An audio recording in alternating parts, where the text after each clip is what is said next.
Olá pessoal, antes de eu trazer a grande novidade para vocês aqui hoje, eu gostaria de fazer um pedido.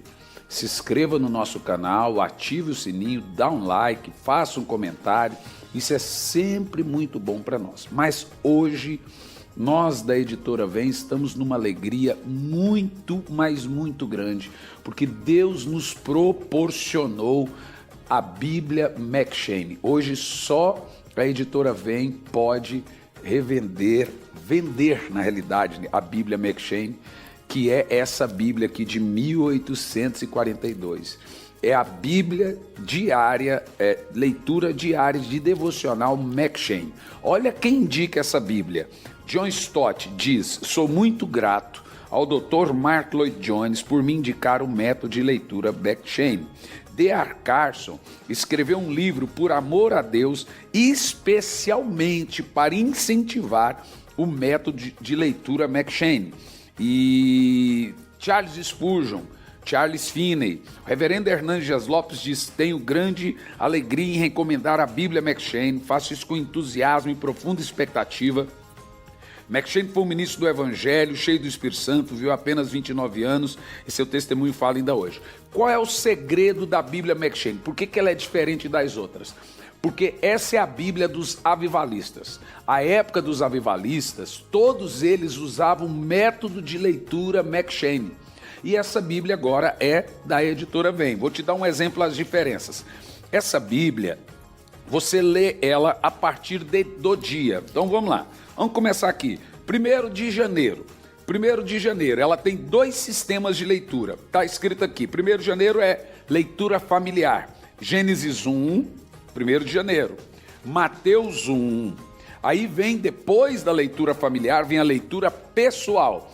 Esdras 1 e Atos 1, né? Na leitura pessoal. Aí 2 de janeiro, leitura familiar. Gênesis 2, Mateus 2, Esdras 2. Leitura pessoal, Esdras 2, né?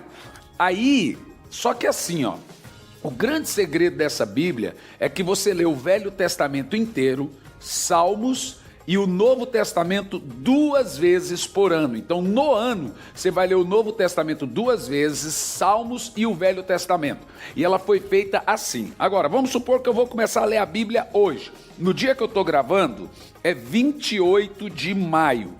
Então eu começo no dia 28 de maio, aqui ó, no dia 28 de maio eu tenho leitura familiar, Deuteronômio 1, leitura familiar ainda, Salmos 81, Salmos 82, aí eu venho para a leitura pessoal, Isaías 29, e aí ainda leitura pessoal, 3ª de João 1.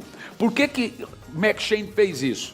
Porque ele desenvolveu um sistema de leitura que você lê diariamente, junto o Novo Testamento com o Velho Testamento e Salmos no mesmo dia.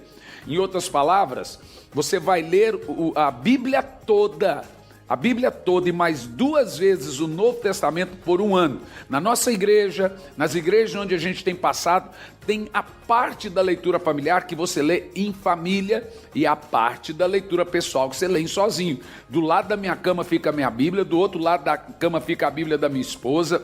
Meu filho tem a Bíblia dele lá e nós lemos a Bíblia junto. Na nossa comunidade, as crianças estão lendo a Bíblia.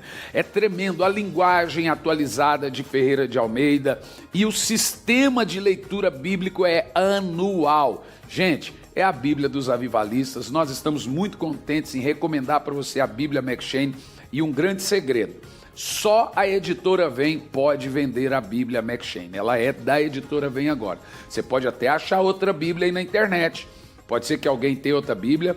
Provavelmente são Bíblias usadas, porque ela é uma Bíblia rara, de 1842. Olha que coisa, 1842. Então, 1842, você tem Finney, Spurgeon, o próprio M'Cheyne, né? Os avivalistas, né, em 1842. E em 1842 foi lançada essa Bíblia. Então você acha ela por R$900, R$700, R$400. E a Editora Vem está vendendo essa Bíblia por um preço muito especial de lançamento, que é de R$190. E você pode parcelar e muitas vezes no cartão vai chegar na sua casa a Bíblia M'Cheyne. Não fique sem a sua Bíblia Bíblia McCheyne. Vai ser uma bênção. Ler em família a Bíblia, ler pessoalmente a Bíblia, seus filhos leem, ela é muito fácil, é acompanhada diariamente. Já foi feito esse plano. Adquira sua Bíblia McCheyne, enviamos para sua casa. Que Deus te abençoe.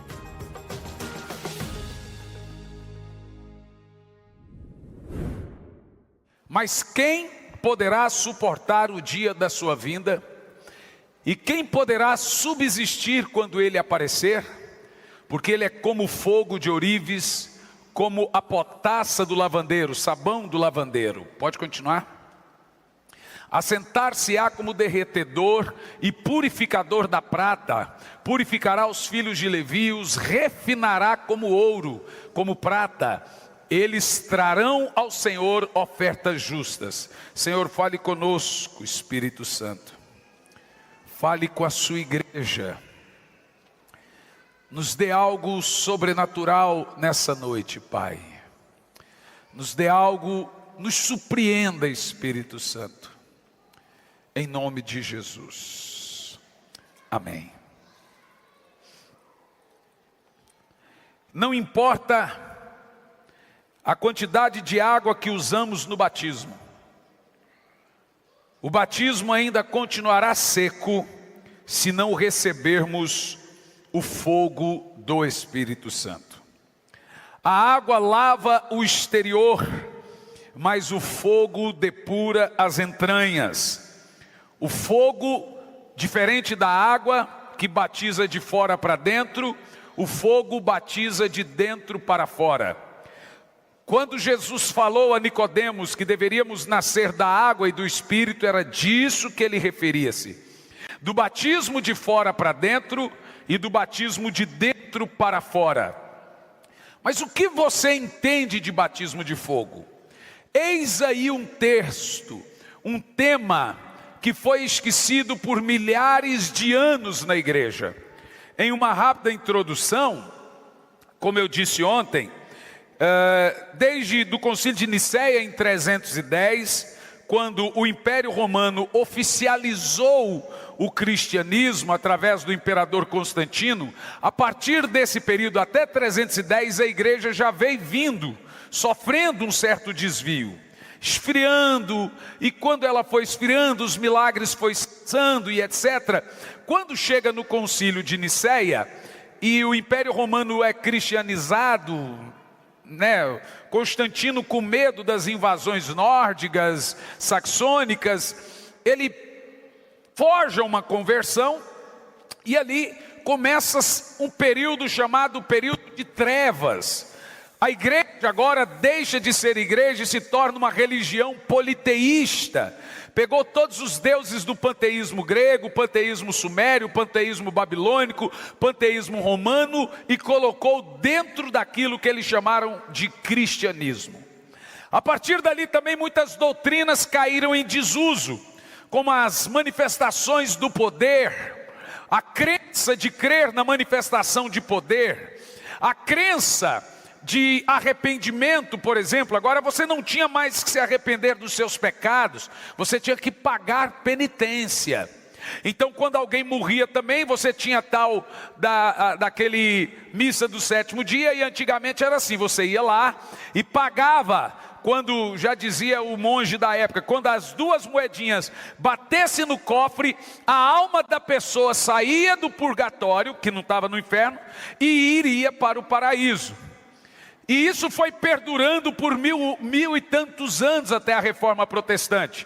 Daí nasceu algumas doutrinas como cessacionismo.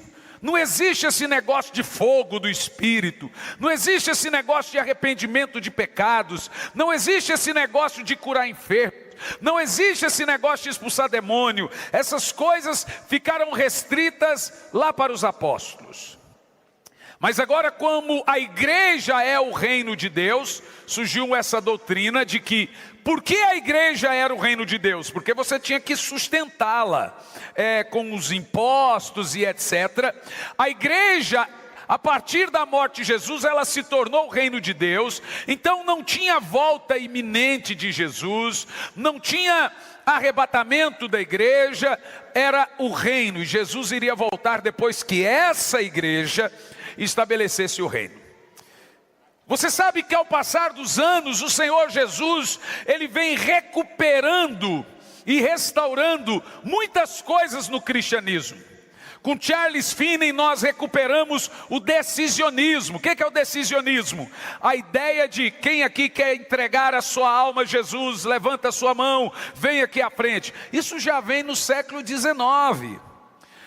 Com outros, vem restaurando a ideia da volta iminente de Jesus. Com Thomas Watson ou alguns outros, a doutrina do arrependimento para ser perdoado. Então não tem mais penitência, tem arrependimento. E aí em 1904 nós temos a restauração daquilo que nós chamamos dos dons, que a igreja agora recebe o que nós chamamos, cremos efusivamente no batismo de fogo. Mas o que seria esse batismo de fogo mencionado na Bíblia Sagrada? Vamos ler Lucas 3:16, por gentileza. Porque o batismo de fogo, irmãos, ele é profetizado no Velho Testamento. Acabamos de ler um texto irmão desse, que é o texto de Malaquias. Todos os profetas messiânicos, ou chamado de pequenos profetas, ou profetas menores da Bíblia, eram os avivalistas da Bíblia. Malaquias, Ageu, Abacuque, Oséias, Joel, Sofonias, são chamados profetas menores, mas na realidade eles são grandes até demais. Todos eles pregaram um despertamento espiritual e foram a voz de Deus para esse batismo de fogo. Esse batismo, essa limpeza que o Senhor prometeria à sua igreja. E diz assim: disse João a todos: na verdade vos batizo com água, mas vem o que é mais poderoso do que eu, do qual não sou digno de desatar-lhe as correias das sandálias.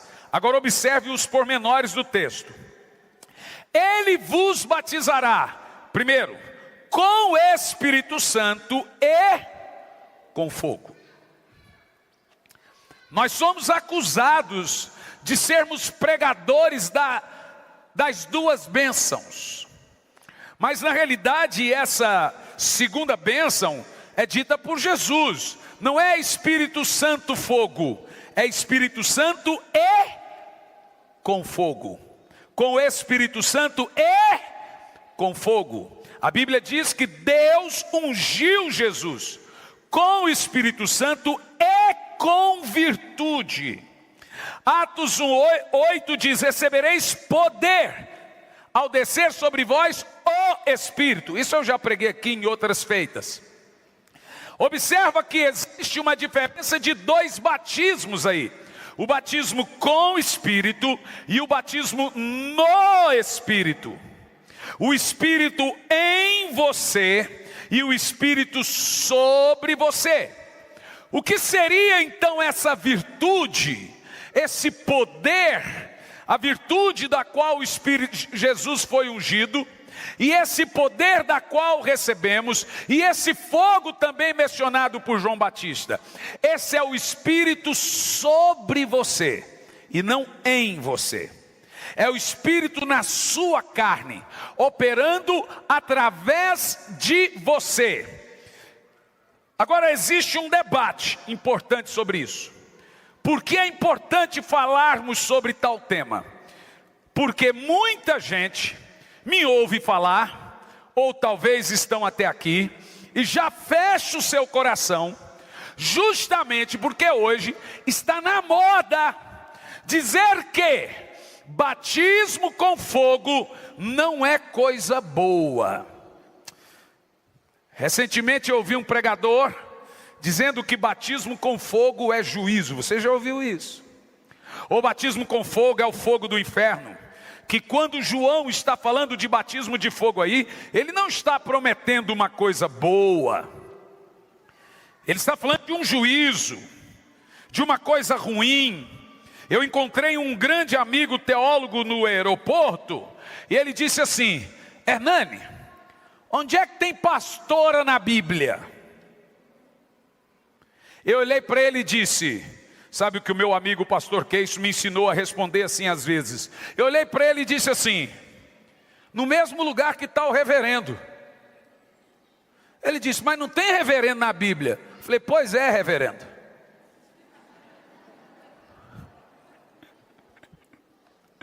Não, esquece isso. Agora me responda outra coisa.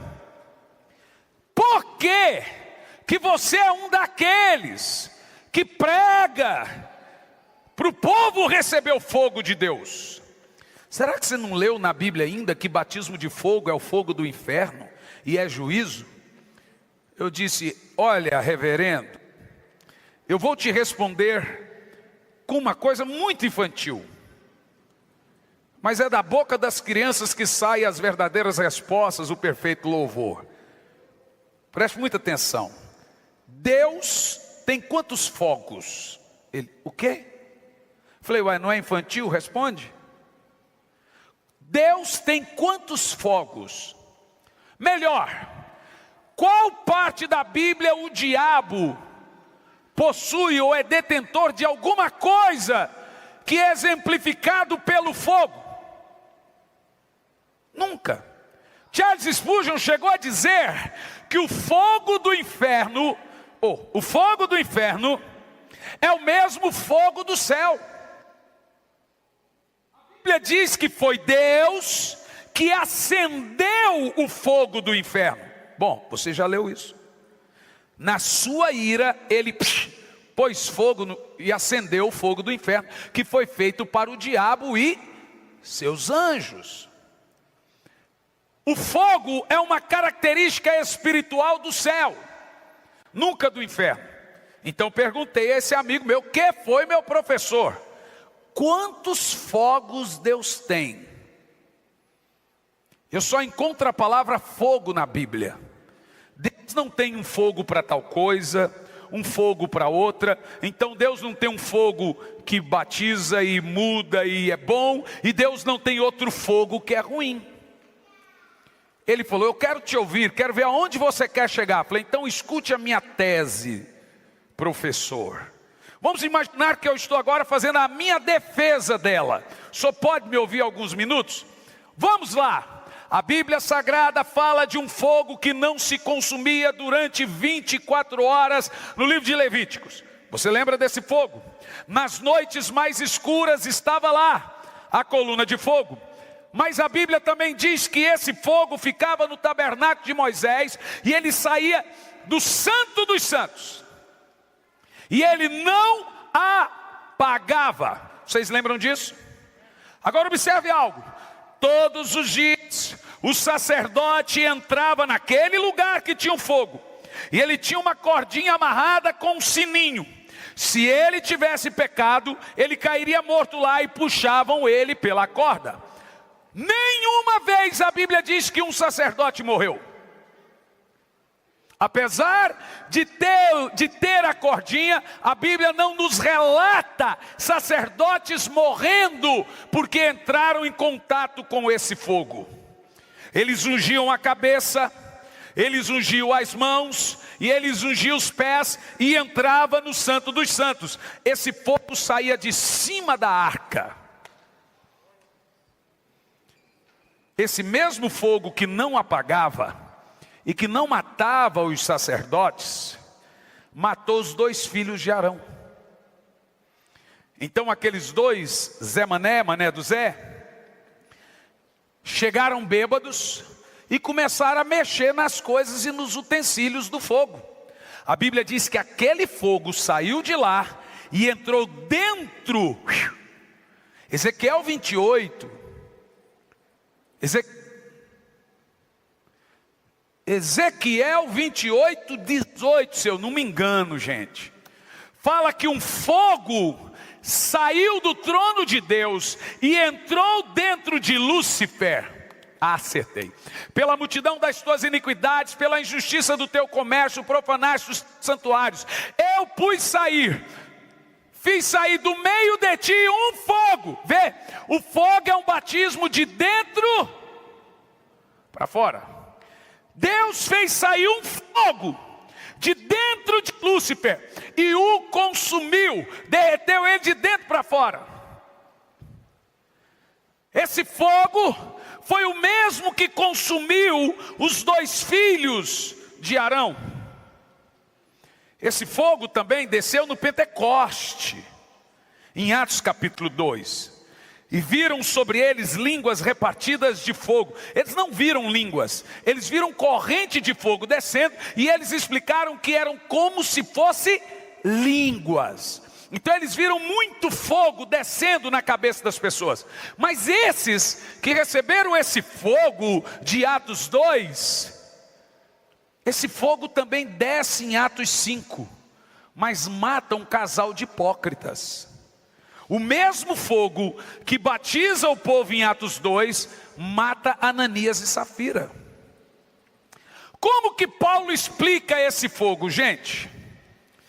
Ele explica, se eu não me engano, em 1 Coríntios capítulo 3, versículo 15 em diante. Se não for primeiro, é segundo. O apóstolo Paulo fala que, aí ó, se a obra de alguém, volta um pouco a partir do versículo 12, por gentileza. Ele diz que se alguém edifica alguma coisa, ele faz sobre um fundamento chamado ouro, prata, pedras preciosas, ou madeira, feno e palha. Olha que coisa interessante. Todo mundo está edificando alguma coisa para Deus. Eu me lembro que no período inicial da pandemia eu estive aqui, preguei uma mensagem sobre o tribunal de Cristo e falei de forma dissecada sobre isso. Hoje com a outra temática.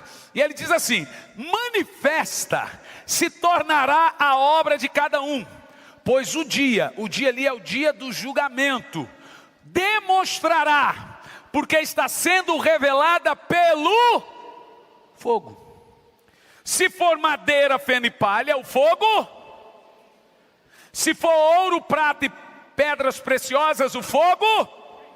Acabamos de ler em Malaquias 3, versículo 2 e 3, que ele, Jesus, será purificador de prata e ouro. Ele irá nos refinar. Malaquias está profetizando um Pentecoste, não um juízo. Joel disse que os filhos iriam profetizar. Ele disse que os velhos teriam sonhos. Ele não disse que ele viria para nos destruir, para acabar com a gente.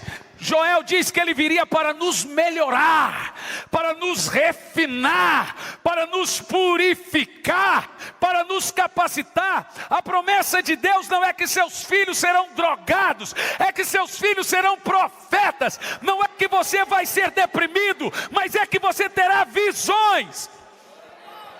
Idosos que não sonham são deprimidos.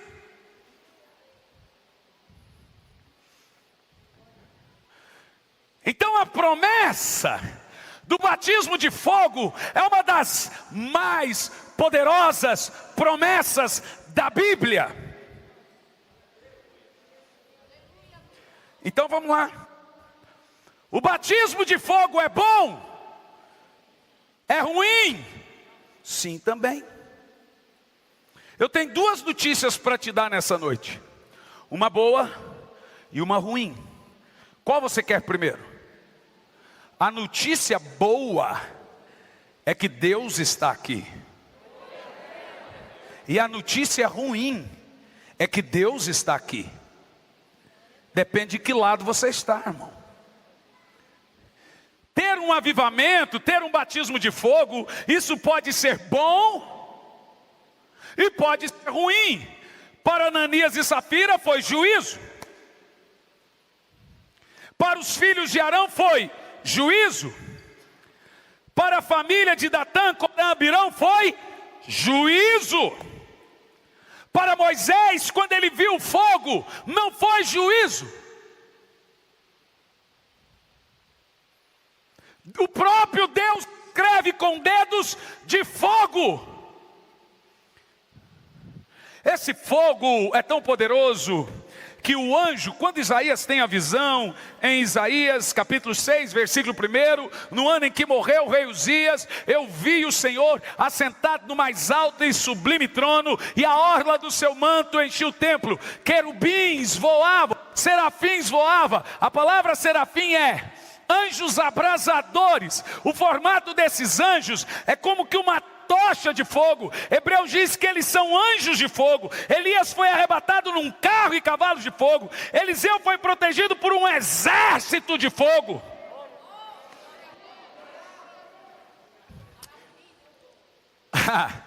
Elias diz, ele falou: Senhor, quando eu tive essa visão, eu disse: ai de mim, que sou um homem de lábios impuros, que vive entre homens de lábios impuros. Aí ele conta o resto da visão. Então vi um anjo que foi no trono. O que ele fez no trono? Com duas, como é que chama, filha, aquele negocinho de japonês? As hashi. Foi lá e pegou com duas hashi uma brasa. O anjo não teve coragem de pegar na brasa, e tocou na boca dele a brasa. Agora vê, anjos não tocam nesse fogo, mas Sadraque, Mesaque e Abedênego dançaram com Jesus no fogo. Ah não, vou embora, tchau. Vocês estão entendendo o que eu estou falando? O fogo foi feito para nós. Nós somos o povo do fogo. Nossa descendência. Deixa eu te falar. Você sabe como os anjos foram criados? Anjos foram criados igual a mim e a você.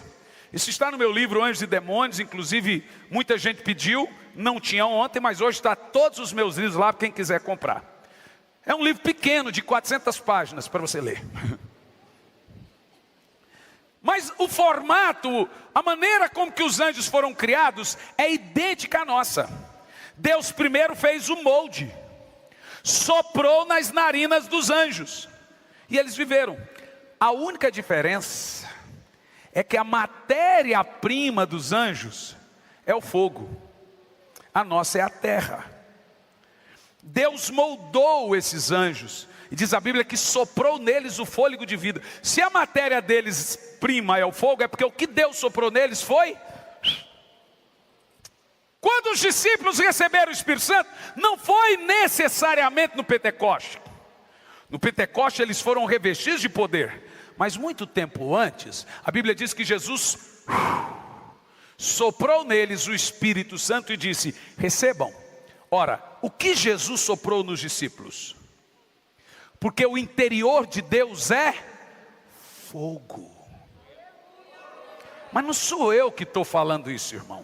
A Bíblia inteira fala sobre isso. Daqui um pouco vamos cavucar um pouquinho, para nós compreendermos a revelação do fogo. Porque nos sentimos aquecidos, porque o nosso coração abrasa, porque os discípulos no caminho de Emaús diziam: queimava o nosso coração enquanto ele falava. Porque o próprio Jeremias diz que quando Deus fala, a sua palavra é como fogo. Toda vez que você tiver uma voz do Espírito, você vai sentir queimar. O que é um culto, gente? Alguém aqui pode me responder o que é um culto? Eu fico vendo esses meninos, o Jean, o João. Esses meninos são os futuros avivalistas. Pastor Dan, pastor Ricardo, pastor Ulisses. O Jean agora fez um canal, @Jean Lucas Santos. O problema é que o nome dele é estranho. É Jean com G e 2 C. Jean Lucas Santos. O pai dele era muito metido. Jean Lucas Santos. E com devocionais. O Joãozinho já tem também, João?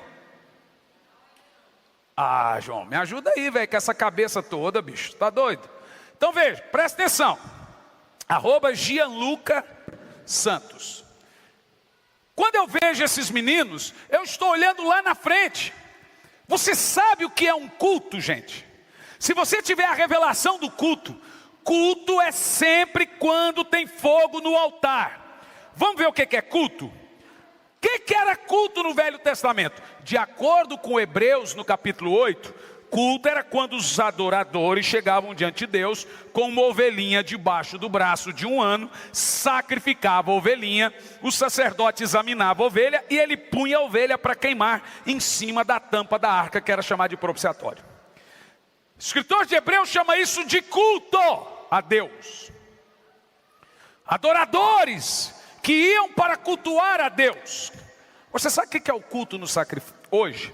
No Velho Testamento, o culto era composto do sacerdote, Deus que recebia o sacrifício, a ovelha do sacrifício e o pecador se arrependendo dos seus pecados. Esse culto mudou no Novo Testamento. Porque você tem a figura do sumo sacerdote e a figura do profeta no Velho Testamento. Te explico. Profeta, ele fala de Deus para o povo. Sacerdote do povo para Deus. Profeta fala em nome de Deus. Sacerdote em nome do povo. Sacerdote representa o povo. Profeta representa Deus. Por isso que o Senhor levantou dois irmãos. Um em nome do povo e um em nome dele. Moisés e Arão. Moisés profeta, Arão sacerdote. Arão em nome do povo. Moisés em nome de Deus. Olha a funcionalidade do culto. No Velho Testamento você tinha que ter o profeta, o sacerdote, o cordeiro e o pecador. Culto. Profeta, sacerdote, cordeiro e pecador. Provavelmente Lúcifer tinha uma função sacerdotal, porque ele tinha das pedras, ele tinha 10. E ele que era responsável pelo monte da congregação, Isaías 14, versículo 12 em diante. E ele tinha pedras como sárdio, topázio, diamante, berilo, onix, jaspe, carbúnculo, esmeralda. Tudo isso era constituído em cima de uma matéria do ouro. O ouro era ele. Ele foi feito do ouro e fogo. Ezequiel 28, a partir do versículo 12 em diante. Por isso que a Bíblia diz que ele foi derretido. Esse sumo sacerdote do monte da congregação de Isaías 14, Ezequiel 33, Ezequiel 28, esse não existe mais. Agora vem a figura cultual do Velho Testamento: culto, profeta, sacerdote, cordeiro e pecador e Deus. Hoje estamos na nova aliança. O que é culto hoje? Deus continua recebendo o sacrifício. A figura do profeta e do sumo sacerdote é trocada pela figura de Cristo. Hebreus capítulo 1, versículo 1. No passado Deus falava de muitas maneiras pelos seus profetas, hoje através de Cristo. Jesus recebeu o título dos dois irmãos. Ele é o profeta. Este Jesus, profeta poderoso em obras. Amém? Ele também é o sacerdote.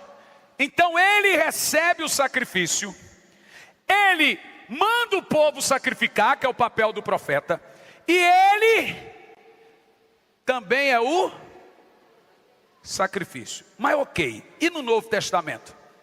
Quem é o sacrifício? Responda. O que você acha?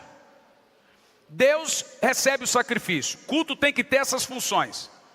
Tem que ter o cordeiro do sacrifício, o sacerdote para fazer o culto, o profeta que estimula o sacrifício. Quem é o cordeiro do sacrifício hoje? Paulo fala quem é o cordeiro. Romanos capítulo 12, versículo 1. Para você entender o que é culto. Porque que culto não pode ficar sem fogo. Sem fogo não há sacrifício. Vamos ler em voz alta? Paulo fala do culto, gente. Vamos ver quem é o sacrifício hoje. Rogo-vos, pois, irmãos, pelas misericórdias de Deus, que apresenteis o... Vamos imaginar o Velho Testamento agora. Estamos entrando no culto. Paulo está falando por alegoria, lá do Yom Kippur de Hebreus capítulo 8. Apresenteis o vosso corpo. Como? Aceitável, ovelha aceitável a Deus. que é o seu culto. Se você vem no culto e não queimar, não teve culto. Não, eu vou dizer de novo. Culto tem que ter fogo, e você na eira. Você na eira, sua carne, seu ego, se não queimar, não teve culto. O que é culto? Por isso que o judeu, quando ora, olha como, veja, eu não sou judaizante, não gosto, mas eu gosto muito da matéria da tipologia, porque eu creio que o Velho Testamento é o Novo Testamento em quadrinhos, e o Novo Testamento é o Velho Testamento aplicado na prática. Entendeu o que eu disse? Acho que sim.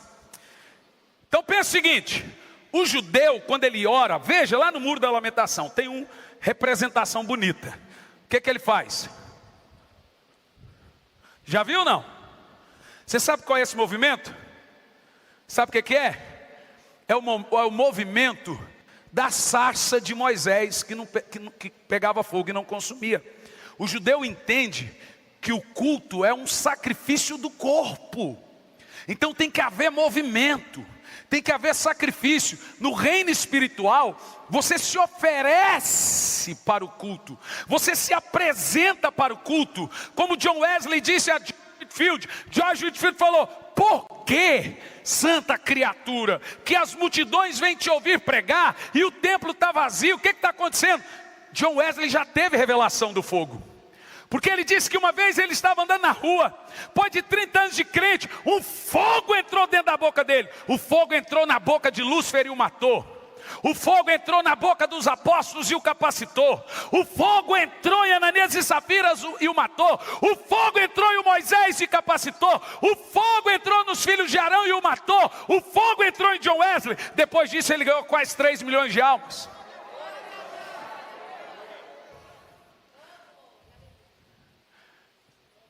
O que é isso, gente?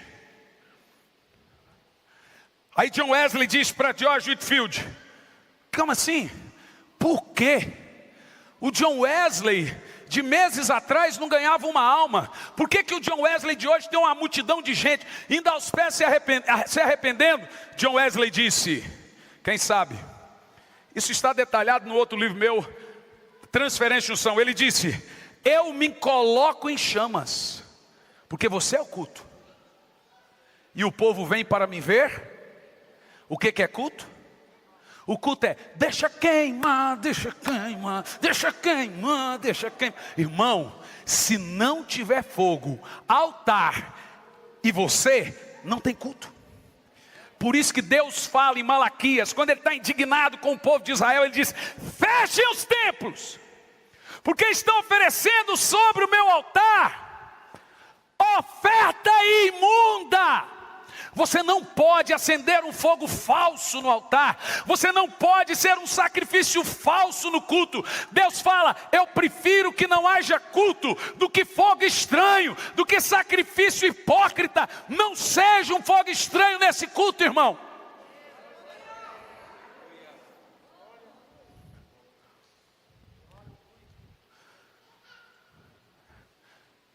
John Wesley e George Whitefield falaram assim: mas o que eu prego que você não prega? O que você prega que eu não prego? John Wesley responde: Whitefield, põe seu sermão no fogo, ou põe fogo no seu sermão. Ele diz mais: se o púlpito pegar fogo, as cadeiras irão incendiar. Sabe o que nós precisamos, irmão? De um novo Pentecoste. O rabastoroquelamas.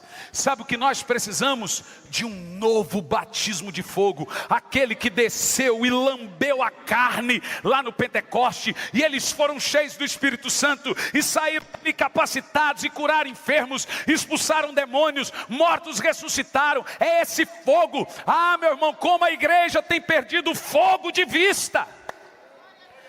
Sabe qual é a nossa oração? Senhor, não deixa em mim a chama apagar.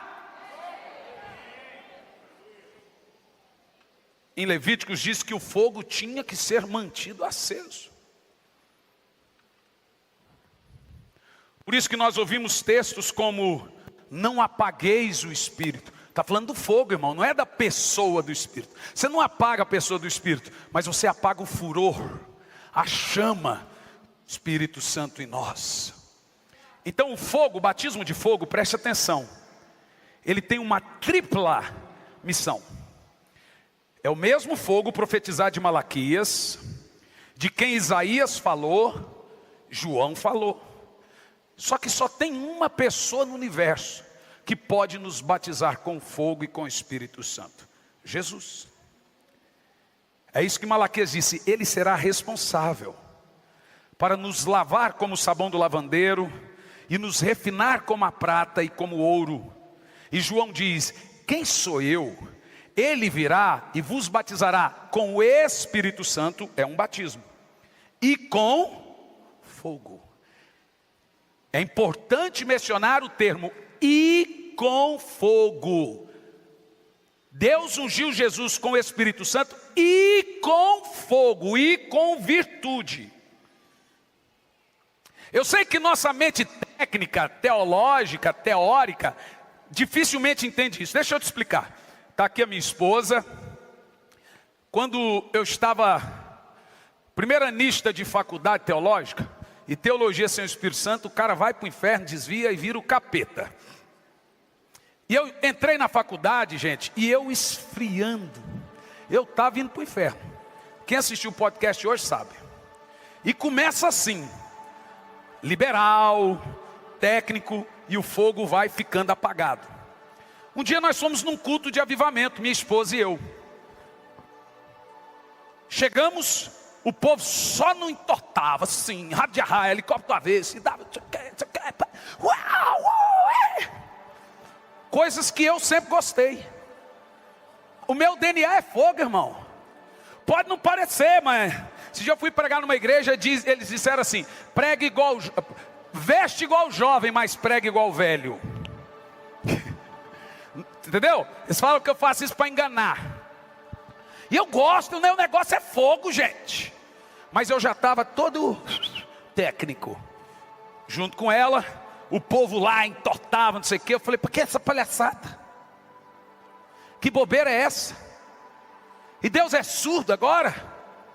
Todas essas coisas que... Daqui um pouco o pastor era internacional, e o intérprete interpretando ele e tal.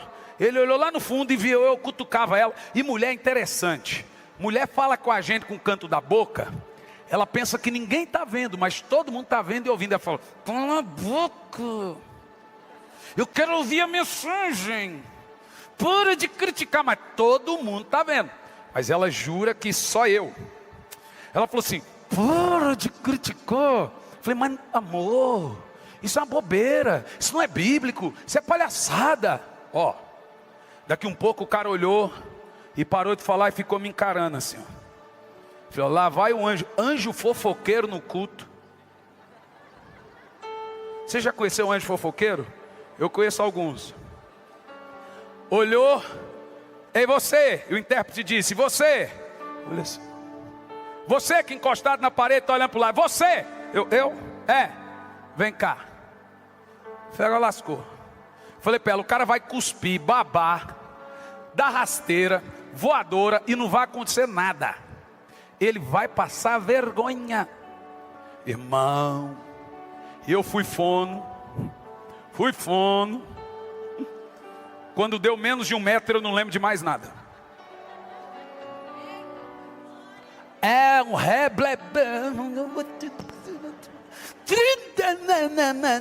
vou te falar um negócio. Rapaz, não sei o que aconteceu. Você sabe, mas não sabe. Fica numa espécie de êxtase. Daqui um pouco eu voltei ao normal. Ela estava do lado, eu falei assim: só me diga uma coisa que eu quero saber. Antes de qualquer coisa, me diga, pelo amor de Deus. Me prometa, me jure, me fale que não era demônio. A minha única preocupação é: Diga que eu não estava endemoniado. Ela falou assim: veja no vídeo depois. Ah, irmão, fui ver o vídeo. Te falar um negócio. Mico igual esse. Tinha 2 me segurando e eu...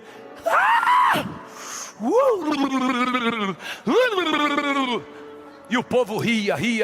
E o cara incrédulo. Irmão, esse dia o cara falou: você acredita naquele negócio do Benihim, de caicai, soprar? Eu falei: irmão, eu queria que o Benihim cuspisse em mim, ó. Que conversa é essa, meu irmão?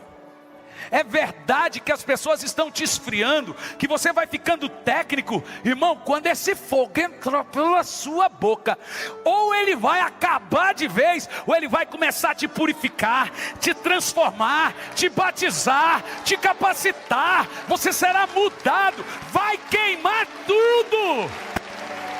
Sabe por quê? Porque é nessa hora que Deus está vendo um culto chamado sacrifício vivo. É a mistura sua com fogo do alto. William Seymour, aonde Deus levantou para o avivamento da Rua Azusa, ele ficou por 20 anos pregando sem orar em línguas. E ele pregava revestimento de poder com a evidência do falar em línguas. E as pessoas não queriam mais ouvir ele falar sobre isso. A igreja esvaziou. Ele entrou em crise. Mas ele não desistiu. Quando o fogo desceu, as pessoas estavam 1 quadra de distância da igreja, da Rua Azusa, e começavam a cair. Charles Finney andava. Era um homem que tinha tanto fogo do Espírito, mas tanto fogo, que ele mudava a atmosfera das cidades onde ele ia. Os mais sensíveis diziam: o ambiente está mudando. As irmãs do coque diziam: Finney está chegando.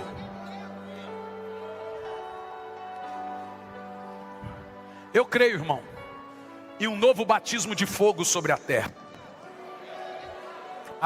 Eu creio em um novo Pentecoste. Existe uma necessidade extrema de um novo Pentecoste. Porque como Malaquias diz: quem vai resistir quando o fogo vir?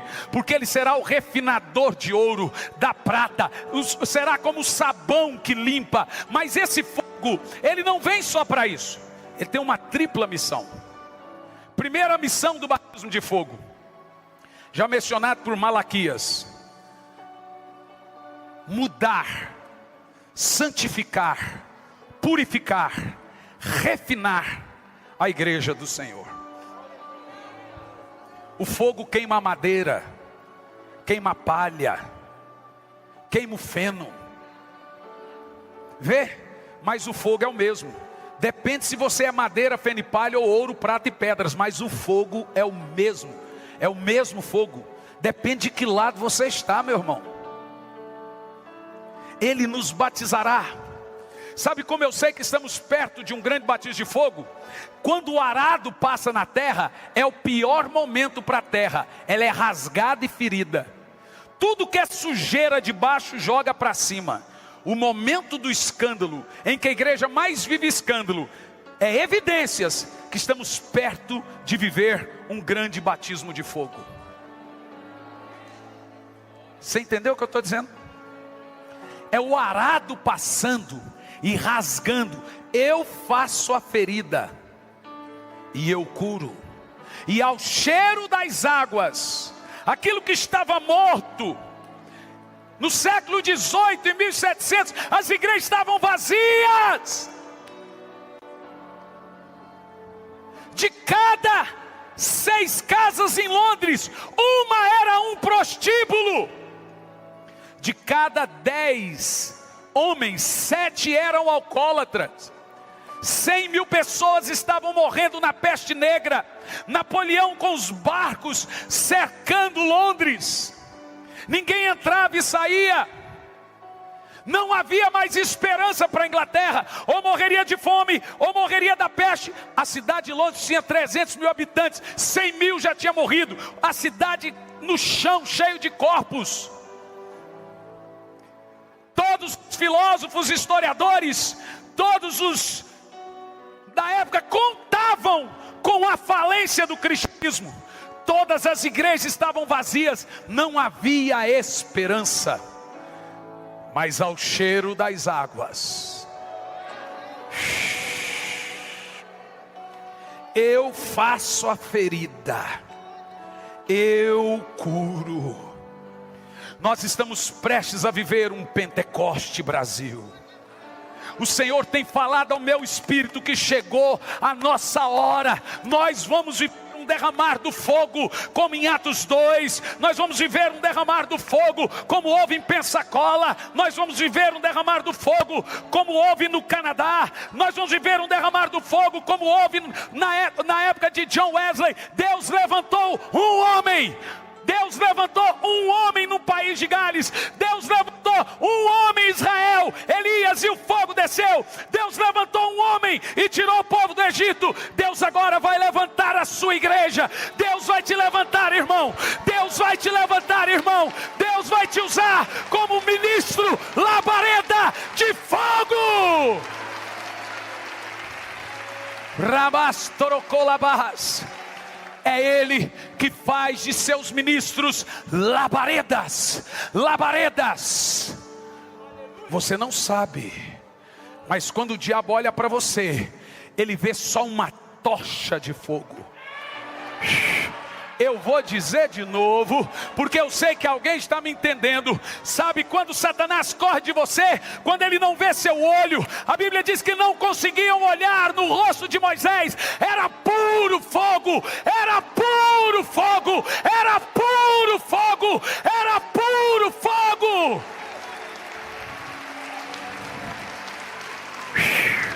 Ore em línguas, saia fogo de dentro de você. Charasto, brecas, terecas. É de dentro para fora. É de dentro para fora. Cadê o culto? Cadê o culto? Deixa queimar aí. É de dentro para fora.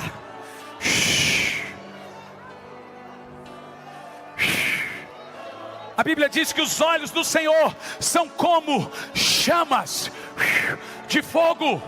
João, quando viu esse fogo, caiu feito morto. É puro fogo, é puro fogo. Eu estou vendo correntes de fogo caindo aqui agora. Labaredas, labaredas, labaredas de fogo. Oh meu Deus, tem alguém cheio do fogo aqui comigo? Tem alguém cheio do fogo aqui nessa noite? Tem alguém queimando aqui nesse lugar? Tem alguém como culto vivo, sacrifício vivo aqui?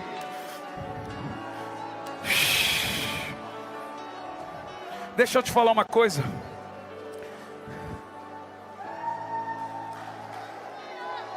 Deixa eu te tentar falar uma coisa.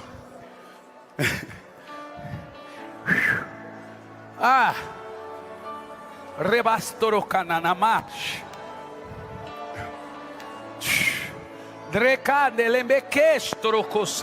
Ó, segunda função do batismo de fogo. Deixa eu tentar falar. Primeira função, depurador. Por isso que a Bíblia chama Deus de fogo consumidor, ou também de fogo purificador. Depende do lado que você está. Não queira o fogo de Deus se você for um sacrifício errado. Se você for um profanador do avivamento.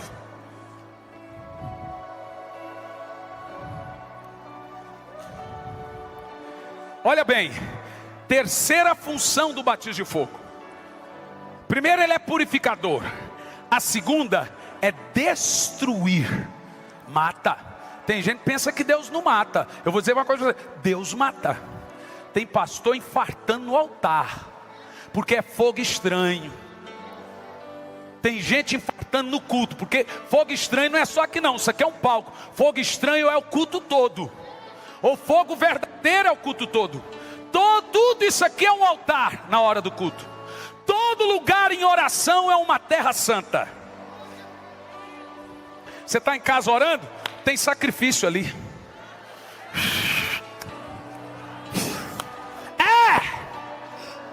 Escuta. Terceira função do batismo de fogo: capacitação. Deus não derrama do fogo sem que lhe deixe algo. Toda vez que o fogo vem em você, Ele deixa algo em você. E esse algo é algum dom, é alguma capacidade que você ainda não tinha. Você está sentindo queimar aí? Não, ou é só eu? Está ficando difícil continuar falando aqui, mas... ou é só eu que estou sentindo um negócio esquisito aqui? Deixa eu ler uma coisa aqui para você, vamos lá. Vamos preparar aquela de dentro para fora. Em Êxodo capítulo 3, versículo 2, Ele apareceu a Moisés lá no Horebe numa chama de fogo, no meio de uma sarça que ardia e não se consumia. Em Êxodo 13, 22, temos relato do Senhor conduzindo o povo no deserto por 40 anos, nas noites escuras e tenebrosas, através de uma coluna de fogo. Em Êxodo 19, 18, vemos Deus no deserto do Sinai em fogo. Em Êxodo 24, 17, notamos que o aspecto do Senhor era como fogo. Em Deuteronômio 4, 12, Deus falou com Moisés do meio do fogo. Em 1 Reis 18, 38, o Senhor responde com fogo a oração de Elias. Crônicas 21, 26, Deus respondeu a oração de Davi com fogo. Levítico 6, 9, no altar do tabernáculo, o fogo era mantido continuamente, não se apagava. Segundo Reis 2, 11, Elias foi transladado ao céu num carro e cavalos de fogo. Segundo Reis 6, 17, Eliseu mais tarde foi protegido dos exércitos sírios por carros e cavalos de fogo.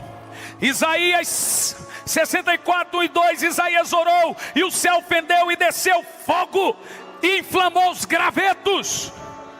Temos ainda em toda a Bíblia Deus se revelando através do fogo. E o fogo, gente, é uma demonstração física da glória de Deus. A Bíblia ainda diz que o nosso Deus é fogo. Hebreus 12, 29. Qual é a matéria-prima de Deus? Qual é o interior de Deus? Quem Deus é?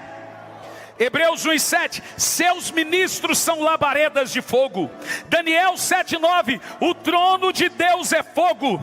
Jeremias 23, 29, a palavra de Deus é fogo. Cantares 8:6, o amor de Deus é fogo. E ainda no Novo Testamento, Mateus 3:11, Jesus batiza com fogo. Aquele que os anjos não pegaram, ele entra em nós, de dentro para fora, de dentro para fora. Oh meu Deus! Em Atos 2:3, o Espírito Santo desceu no Pentecoste como línguas de fogo. De dentro para fora, vem.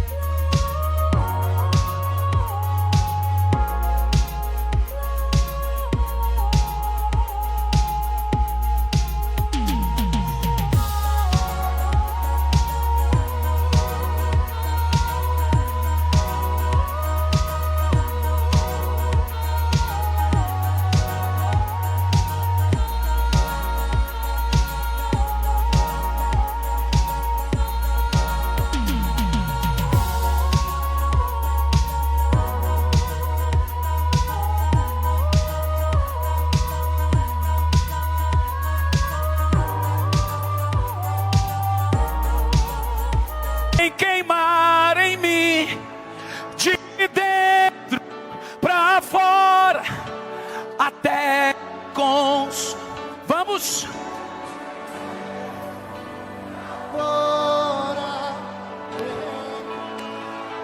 Vamos. Vamos. Deixa ele te batizar com fogo.